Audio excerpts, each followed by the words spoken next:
ये एक तमाशा जो है ना, पहले भी नून लीग पीपल्स पार्टी का लगा रहा है।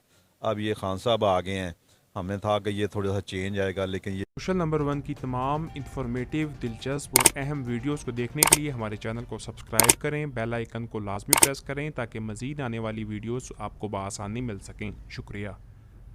बिस्मिल्लाहिर्रहमानिर्रहीम। अस्सलाम वालेकुम नाजरीन, आप देख रहे हैं हमारा YouTube channel social number one.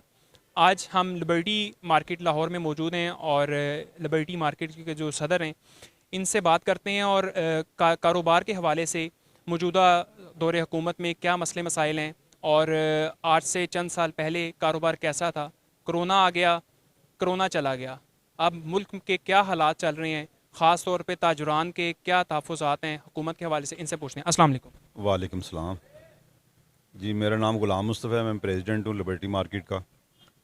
और आप बिज़नेस के हवाले से पूछ रहे हैं। पहले तो बैड लक ये हुई कि कोरोना आ गया और वो पाकिस्तान ने पूरी दुनिया को उसने मुतासर किया, उसके असरात अभी तक पूरी दुनिया में हैं और पूरी दुनिया में बहुत लॉस हुआ है। तो जो मुल्क हमारे जैसे थे, पहले ही इतने कोई वेल सेट नहीं थे, उनके लिए बहुत ज़्यादा प्रॉब्लम हुई है। लेकिन अल्हम्दुलिल्लाह वो वक्त गुज़र गया। लेकिन अब फिर एक प्रॉब्लम, पहले कोई सियासी प्रॉब्लम बहुत रही मुल्क में, जहाँ सियासी इस्तेकाम ना हो वहाँ बिज़नेस पे डायरेक्ट असर पड़ता है। किसी मुल्क में जहाँ सियासी इस्तेकाम नहीं होगा वहाँ बिज़नेस नहीं चलेगा, तो वो मुआशियत में बहुत उसको प्रॉब्लम होती है, नुकसान होता है मुआशी लिहाज से। तो वो कुछ चल रहा था, अभी सियासत तो वो चल ही रही है जैसे भी है। लेकिन एक और आफत आ गई कि सैलाब आ गई और इसको 60% जो हमारा पाकिस्तान है वो इस वक्त पानी में डूबा हुआ है। तो अल्हम्दुलिल्लाह ये है कि चले, हमारे वहाँ में ये है कि अपने भाइयों की बढ़ चढ़ कर मदद करते हैं और ताजर पेश पेश हैं।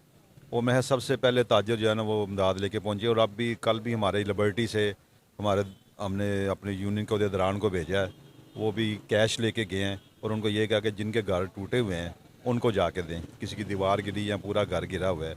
और इस तरह हमारे और ताजर हैं, बाबर महमूद साहब हैं हार रोड के, वो 4.5 करोड़ रुपया वो लेके गए हैं। तो कहने का मकसद है कि मुल्क में कभी भी कोई भी मसला हो, कोई जल्जला हो, कोई भी आफत हो, ताजर बरदरी फ्रंट लाइन पे हमेशा रही है। उन्होंने अपनी जानो माल पैसा और जो कुछ भी हो सका उन्होंने अपने भाइयों के लिए किया है। तो बस अल्लाह ताला अभी मुल्क पे इस तरह के हालात हैं, तो हमारी ये दुआ है कि शायद हमें कोई कमी पेशी हमारी गलती है जो हमें सज़ा मिल रही है, और अल्लाह ताला इस बुरे वक्त से हमें बचाए, हमें माफ़ करे और अल्लाह ताला मुल्क के लिए बेहतर करे और बेहतर हालात हों। और जिनका नुकसान हुआ है उनका माल मवेशी और हत्ता कि इंसानी जानों का नुकसान हुआ है, और वो उनको बड़ा टाइम लगना है। जिनके घर गिर गए हैं, माल मवेशी चले हैं, उनका वही रोज़गार है, तो वो कोई 1-2 माह का काम नहीं है, ये एक लंबा अरसा ये चलेगा। तो मेरा यही सब के आगे रिक्वेस्ट है ताजर भाइयों के, अपनी बरदरी के आगे, तो ये 1-2 दिन का या हफ्ते दो का काम नहीं, ये कंटिन्यू काम है और ये करते रहें। अच्छा सर, एक क्वेश्चन है कि किसी भी मुल्क की तरक्की के लिए, खुशहाली के लिए जो कारोबार है वो एक अहम किरदार अदा करता है। मुल्क में तजारत होगी, आपके मुल्क में बिज़नेस आएगा, ये बड़ी ज़रूरी है। तो आप हमें बताएं, हमारे नाजरीन को, कि पाकिस्तान में मौजूदा सूरत हाल क्या है कारोबार की, और आप आने वाले दिनों में क्या देखते हैं। उसका ये है जी, कारोबार की ये पोजीशन है कि देखें दुनिया में जो भी मुल्क तरक्की जिन्होंने किया, आप उन्हें देखें वो कारोबार की वजह है। कारोबार एक मुल्क की रीढ़ की हड्डी की हैसियत रखते हैं, और कारोबार को आपने अगर इंटरनेशनल बिज़नेस करना है, आपने आपका माल आपने ज़ाहिर बार मंडियों में भेजेंगे, वहाँ आपका कंपटीशन होता है। हमारा कंपटीशन इंडिया के साथ है, बांग्लादेश के यानी कि एशिया के जो मुल्कों के साथ। तो उसके हवाले से सबसे पहले हमें बिजली का जो रेट बहुत कम चाहिए, उनके लेवल का चाहिए जो बांग्लादेश में इंडिया में है, उस रेट में हमें बिजली मिले, हमारी इंडस्ट्री चले, हम फिर कंपटीशन कर सकते हैं बाहर के मुल्कों में जाके, हमारी प्रोडक्ट फिर जाके उनके लेवल पे। हालांकि हमारी अच्छी प्रोडक्ट है, हमारी जो काटन है बेहतरीन है, और मैं खुद यूरोप में, लंदन में, कई मुल्कों में गया हूँ, और आप यकीन करें वहाँ जो इंडिया का कपड़े हैं वो कुछ भी नहीं है, हमारा कपड़ा उनसे बहुत अच्छा होता है। लेकिन क्या है कि हमारे रेट का बहुत ज़्यादा फ़र्क आ जाता है, तो इसलिए उनका माल ज़्यादा हमें दुकानों पे नज़र आता है, हमारा बहुत कम होता है। एक तो ये वजह है। दूसरा, सियासी इस्तेकाम बहुत ज़रूरत है, ज़रूरी है। अल्लाह का शुक्र है कि ये दहशत गर्दी वगैरह का ये सिलसिला रुक गया, ना होने के बराबर है। वो भी हमारी फोर्सेस, हमारी पाक फ़ौज लगी हुई है। अल्लाह ताला उन शहीदों को दर्जात बुलंद करे। वो वैसे ही शहीद हैं, हमारी आंखों का तारा हैं, सर का ताज हैं। उन्होंने हमारे तहफ़्फ़ुज़ के लिए, हमारी फैमिली, हमारे बच्चों के तहफ़्फ़ुज़ के लिए अपनी जानें कुर्बान की है। वो हम उन्हें अप्रिशिएट करते हैं। तो ये दहशतगर्दी का भी मसला काफ़ी हद तक हमारी फ़ौज की वजह से, जवानों की वजह से हल हुआ है। अब मसला सियासी इस्तेकाम का। सियासी इस्तेकाम बहुत ज़रूरी है किसी मुल्क के लिए भी। अगर तरक्की करनी है, बिज़नेस चलाने, खुशहाली लानी है, सियासी इस्तेकाम बहुत ज़रूरी है। खुदा रहा एक एक सीट जिसकी होती है, जिन मुल्कों में 5-5 साल हुकूमत करते हैं, कोई टांगें नहीं एक दूसरे की खींचते। हमने तो सारी ज़िंदगी यही देखा है, एक हुकूमत आ जाती है, अपोजिशन कहती है मैंने से चलना नहीं देना, उसकी आ जाती है दूसरी अपोजिशन के मैंने से। ये एक तमाशा जो है ना, पहले भी नून लीग पीपल्स पार्टी का लगा रहा है, अब ये खान साहब आ गए हैं। हमें था कि ये थोड़ा सा चेंज आएगा, लेकिन ये उससे भी ज़्यादा काम हो गया, स्पीड यानी कि वो काम बढ़ गया, कम नहीं हुआ। तो हमारी तो सारी पार्टी के आगे ये रिक्वेस्ट है ताजरों की को आप अपनी बारी का इंतज़ार करें, मुल्क को चलने दें, जब इलेक्शन हो अवाम पे छोड़ दें, अवाम जिसको सिलेक्ट करे वो 5 साल हुकूमत करे, ये सियासी से काम आएगा। अगर आप शार्टकट मारेंगे, नहीं जी हमने इसको चलने नहीं देना, वो गद्दार है, वो गद्दार है, ये गद्दार तो ऐसे एक सेकंड में एक दूसरे को कह देते हैं। हालांकि गद्दार कोई भी नहीं होता, सारे पाकिस्तानी मुहब्बे वतन है, लेकिन एक सियासत का एक ऐसा आंसर ये आ गया गद्दारी वाला, ये हम भी सुन सुन के ना हमें अच्छा लगता है। ये लीडर तो बड़ा टीवी पे आके गद्दार तो ये तो काफिर कहते हैं ना, हमें ये अच्छा नहीं, वाम को ये अच्छा नहीं लग रहा होता।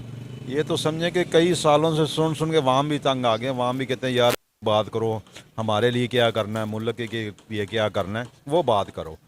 तो ये टीवी पे आगे वन मैन शो कर जाते करके जाते हैं, तो वो जो है ना वाम को अब अच्छी नहीं लगती। वाम कहती है यार हमारे बुरे हाल हो गए हैं, मुल्क का बुरा हाल हो गया है, हमारी बात करो, हमारे मसाइल की बात करो। अब वाम ये सुनना चाहती है, ये चोर चोर पकड़ लो, छोड़ दो, ये कर दो, वो चोर है, वो डाकू है, वो गद्दार है, वो काफर है। अब वाम को ये बातें बिल्कुल अच्छी नहीं लगती। ये एक टाइम था, ये चीज़ें चल रही हैं, पॉपुलर हुई हैं, उनको सियासतदानों ने फ़ायदा लिया जिन्होंने, लेकिन अब उसकी चीज़ों का कोई फ़ायदा नहीं। ना वाम किसी पार्टी के भी लोग इन चीज़ों को अच्छा नहीं समझते। वो कहते हैं यार हमारी बात करो, मुल्क का क्या करना है, हमारा क्या करना है, हमारे बच्चों का मुस्तकबिल क्या है, मुल्क का मुस्तकबिल क्या है, हमें ये बताओ। ये ना बताओ कि उसने क्या कर दे, वो लूट गया, भाई लूट गया, आगे ना लूटने दो भाई, ना लूटो, आगे जो आए वो ना लूटे, वाम का कुछ करो, पिछली बातों को दफन कर दो। अगर वही लेके चलते रहोगे तो वो तो फिर ऐसे ही चलेगा मुल्क। ये तो ज़ियादती है वाम के साथ। अच्छा सर, एक बड़ा इंपॉर्टेंट क्वेश्चन है, वो ये है कि जैसे पूरे मुल्क में लोग मुख्तलिफ़ तंजीमें, फलाही इदारे, NGOs सैलाब ज़दगान की मदद के लिए कैंप्स लगा रहे हैं। एक इम्पॉर्टेंट हमें ये बता दें कि आप हैसियत एक ज़िम्मेदार हैं लिबर्टी मार्केट के, और जैसे आपने दूसरों का कहा कि करोड़ों रुपया उनकी मदद की जा रही है, तो इसका कोई मैकेनिज़्म आपके पास है? तो देखें कुछ लोग जो हैं वो जो सड़क के करीब थे वो ज़्यादातर लोग सड़क पे आ गए हैं, ठीक है, और कुछ लोग ऐसे भी हैं जो अभी तक पानी में हैं। तो वहाँ पे आपका क्या मैकेनिज़्म है, क्या लाया अमल है कि आप कैसे मदद पहुँचा रहे हैं? देखें जी, मैं आपने ये बात की है, इसमें शहबाज शरीफ वज़ीर आज़म जो है मुंबई मुस्तक है, मैं उन्हें सलूट पेश करता हूँ कि जहाँ भी दुनिया में इस तरह का सैलाब ये चीज़ें आती हैं ना, सबसे पहले वहाँ रोड जो किए जाते हैं, जो पुल वगैरह टूट जाते हैं वो मुकम्मल किए जाते हैं। वो इसलिए किए जाते हैं कि जो दूर दराज लोग बैठे हैं वहाँ तक रसाई हो।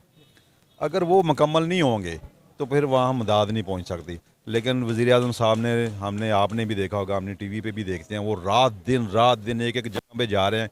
उन्होंने जाके कि भी ये टोटा टूट गया सड़क का, ये कितने दिन में? उन्होंने कहा ये ठेकेदार ने या वहाँ कुछ इंतज़ामिया, उन्होंने कहा 3 दिन में। उन्होंने कहा नहीं मुझे 24 घंटे में चाहिए, रात को लहदा लेबर लगाओ, दिन को लहदा लगाओ।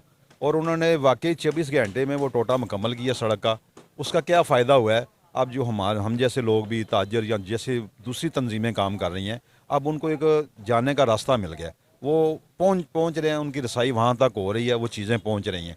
अगर आप ये मैनेज करेंगे, वो अगर रोड ना बने होते तो अब क्या होना था? वो इन दिनों में मैं 2 हफ्ते हो गया, लोगों ने भूखे मर जाना था, भूख से ही मर जाना था, ठीक है। लेकिन उसका ये फ़ायदा हुआ कि ये वज़ीर आज़म साहब जो है ना वो दाद के मुस्तहिक हैं, कि मेरा ख्याल है कि इनकी जगह पे कोई और होता तो ये नहीं होता ना। ये अभी तक रोड टूटे होने थे तो ये साल लग जाना था, लेकिन उन्होंने दिनों में जो पहले काम करने वाला था।